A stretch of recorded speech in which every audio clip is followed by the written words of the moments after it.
भारत में भगवान शिव के मुख्य रूप से 12 ज्योतिर्लिंग हैं, जिसमें से दूसरे स्थान पर आता है श्री मल्लिकार्जुन ज्योतिर्लिंग। आंध्र प्रदेश के कृष्णा जिले में कृष्णा नदी के तट पर श्री शैल पर्वत पर श्री मल्लिकार्जुन विराजमान हैं। इसे दक्षिण का कैलाश भी कहते हैं। महाभारत के अनुसार श्री शैल पर्वत पर भगवान शिव का पूजन करने से अश्वमेध यज्ञ करने का फल प्राप्त होता है और मोक्ष की प्राप्ति होती है। आइए जानते हैं श्री मल्लिकार्जुन ज्योतिर्लिंग की पौराणिक कथा। शिव पार्वती के पुत्र स्वामी कार्तिकेय और गणेश दोनों भाई विवाह के लिए आपस में लड़ने लगे। कार्तिकेय का कहना था कि वे बड़े हैं, इसलिए उनका विवाह पहले होना चाहिए, किंतु श्री गणेश अपना विवाह पहले करना चाहते थे। इस झगड़े पर फैसला देने के लिए दोनों अपने माता पिता भवानी और शंकर के पास पहुंचे। उनके माता पिता ने कहा कि तुम दोनों में जो कोई इस पृथ्वी की परिक्रमा करके पहले यहाँ आ जाएगा, उसी का विवाह पहले होगा। शर्त सुनते ही कार्तिकेय जी पृथ्वी की परिक्रमा करने के लिए दौड़ पड़े। इधर स्थूलकाया श्री गणेश जी और उनका वाहन भी चूहा। भला इतनी शीघ्रता से वे परिक्रमा कैसे कर सकते थे? गणेश जी के सामने भारी समस्या उपस्थित थी। श्री गणेश जी शरीर से जरूर स्थूल हैं, किंतु वे बुद्धि के सागर हैं।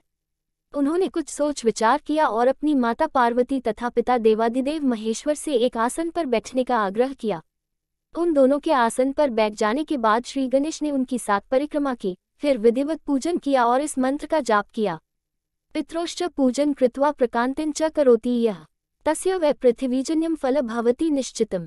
इस प्रकार श्री गणेश माता पिता की परिक्रमा करके पृथ्वी की परिक्रमा से प्राप्त होने वाले फल की प्राप्ति के अधिकारी बन गए।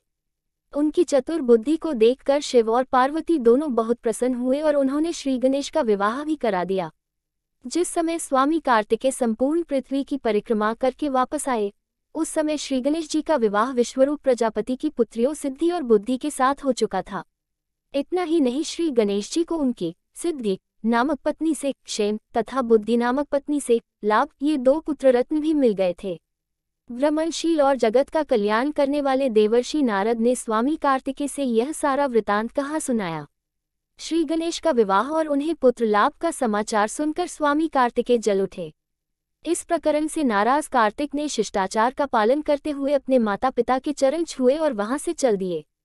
माता पिता से अलग होकर कार्तिक स्वामी क्रौंच पर्वत पर रहने लगे।